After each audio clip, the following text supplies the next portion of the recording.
allegiance to the flag of the United States of America and to the republic for which it stands, one nation under God, indivisible, with liberty and justice for all.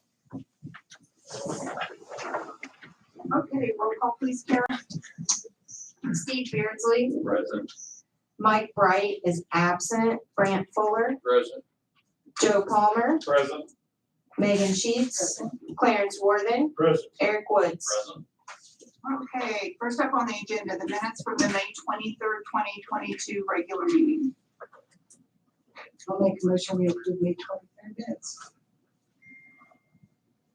I'll second. Roll call please. Steve Beardsley, Aye. Brant Fuller, Aye. Joe Palmer, Aye. Megan Sheets, Aye. Clarence Worthen, Aye. Eric Woods. Okay, was there any public comments? Nothing? Okay. Next on the agenda is ordinance number 22-06, and this is on the third reading. It's an ordinance amending certain sections of Title VII of the City of Frankfort Code of Ordinances. You should all have received the amended copy. It should read revised June 13th.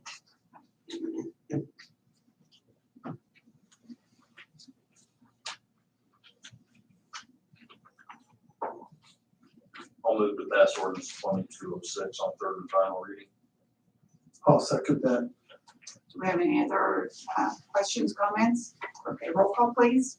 Steve Beardsley, Aye. Brant Fuller, Aye. Joe Palmer, Aye. Megan Sheets, Clarence Worthen, Aye. Eric Woods. Okay, ordinance number 22-06 passes on third reading. Next on the agenda, we have ordinance number 22-07 on third reading. An ordinance recertifying City of Frankfort legislative body districts and partially amending ordinance number 12-11. I'll make a motion we pass 2207 on third reading. Second, Second. roll call please. Steve Beardsley, Aye. Brant Fuller, Aye. Joe Palmer, Aye. Megan Sheets, Clarence Worthen, Aye. Eric Woods. Aye. Okay, ordinance number 22-07 passes on third reading. Next, we have ordinance number 22-08 on third reading, additional appropriation ordinance. I'll make a motion, we approve ordinance 22-08 on third and final. Second. Roll call please, Carol. Steve Beardsley, Aye. Brant Fuller, Aye. Joe Palmer, Aye. Megan Sheets, Aye. Clarence Worthen, Aye. Eric Woods. Okay, ordinance number 22-08 passes on third reading. Next, we have resolution number 22-06, a resolution in response to notice of pendency of class action proposed settlement. Les, can you talk to us a little bit about that? The city had received this notice, which I think was quite lengthy. I think we circulated it to everyone, and then there is a summary of it that is attached here. This is one of these class actions where you're in it unless you want to opt out. And if you opt out and expect to recover anything, you have to, provide your own litigation and whatnot. The defendants in the case are Monsanto Company, Solutia Inc., and Pharmacia LLC, and it has to do with PCBs that have contaminated mostly bodies of water over a period of years. And I thought we'd put together a resolution, which I've done here, that directs that we not opt out and we participate in whatever settlement comes down the road. And I'm not a class action attorney, but I think on one of these pages I saw if we recover anything, it would be under phase 2. And it looks like we might be able to receive around $17,000. The resolution also gives the mayor the authority to apply for any other components of the settlement, which when I looked through it, I don't think we'd qualify anyway. The first two, you have to have been involved in the litigation kind of actively to recover some of your administrative costs. And the other one has to do with a settlement recovery, which I don't think we qualify for. In any event, we put that in there in case we do qualify for something. But what we would ask for is a motion to approve resolution 22-06. I move we approve resolution 2206. Second. Roll call, please. Steve Beardsley, Aye. Grant Fuller, Aye. Joe Palmer, Aye. Megan Sheets, Aye. Clarence Worthen, Aye. Eric Woods. Okay, resolution number 22-06 passes. Under old business tonight, Shan Sheridan was supposed to be here. He didn't go well today, so he's not gonna be able to make it, but he said he would come to the next meeting.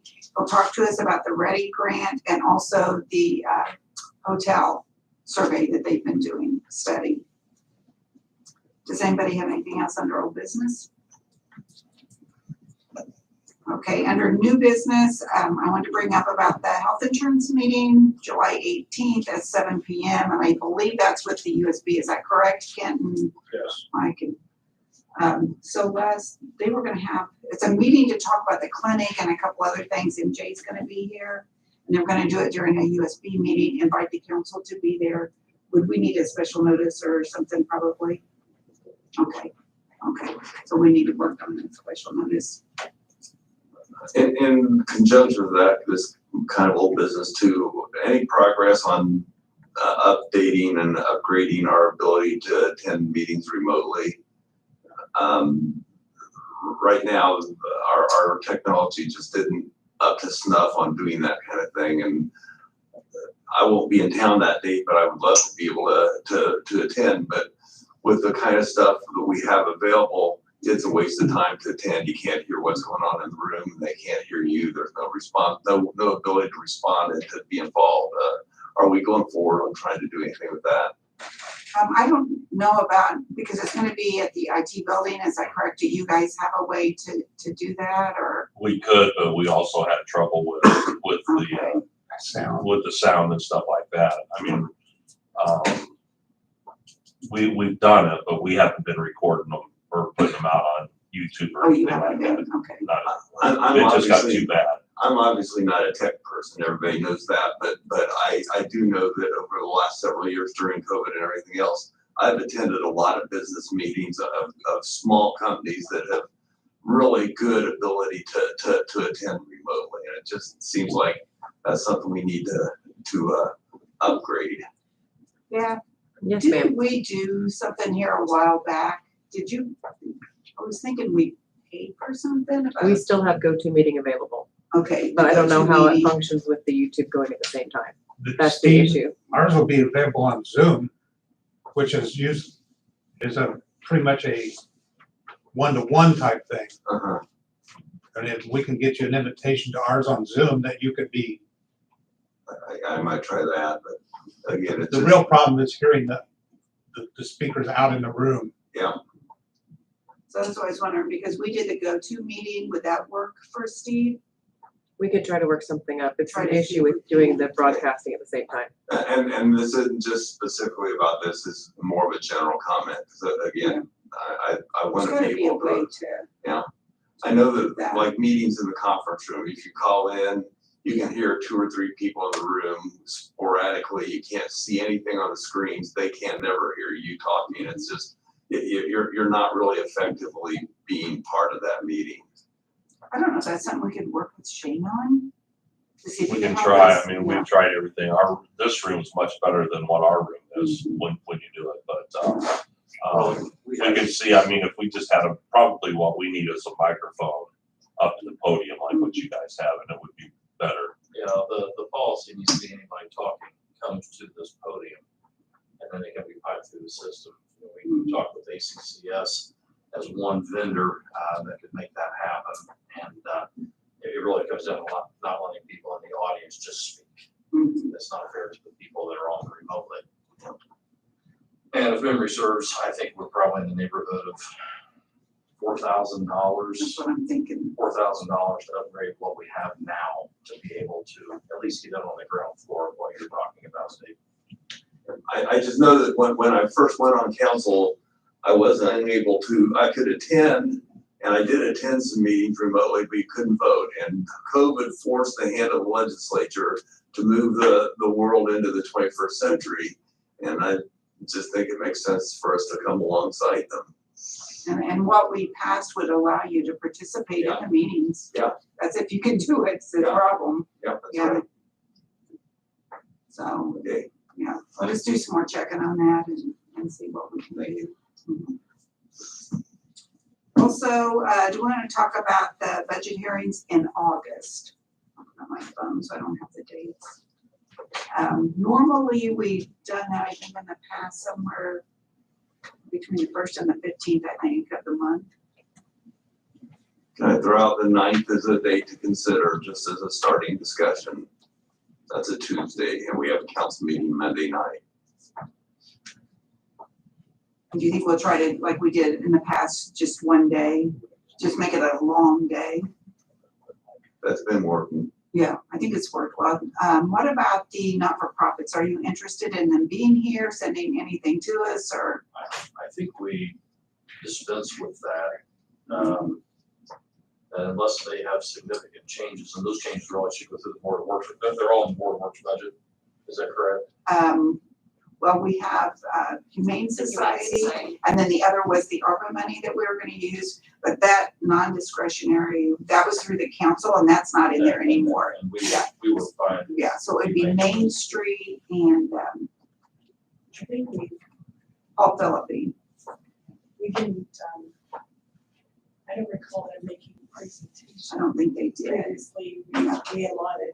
And I think the mindset shift has been that we're not making a contribution to the Humane Society, we're paying for the service of providing, Right.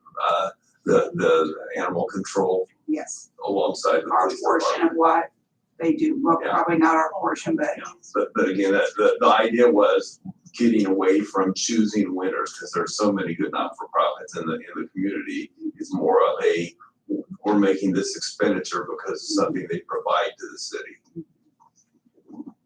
provides a service. And then Paul Philippi is transportation, and they really need our contribution for that because of the grants that they get.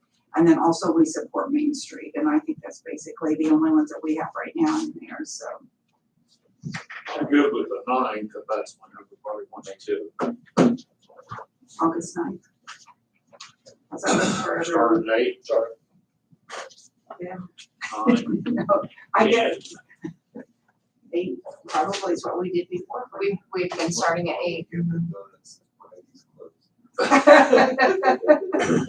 Who's bringing the donuts? Clerk treasurer brings biscuits and gravy. Alrighty. If that's what you want, Potatoes. I can do it. Okay, do you want to go ahead and then put together a schedule, and then we'll have to advertise that as well because it's a public meeting. Yes, I will do that. And then maybe by the next meeting, she can have that schedule out for us, so, So you're saying on August the 9th then? yes. Okay. And it'll probably be an all-day thing, I think probably 8 to at least 4 or 5, I would say. Yeah. And Carol's bringing biscuits and gravy, Joe said. Okay, did anybody have anything for us out in the audience? Department heads have anything? Kent, Mike, Todd? Okay, So moved. second? Okay, thank you, everyone. No kidding.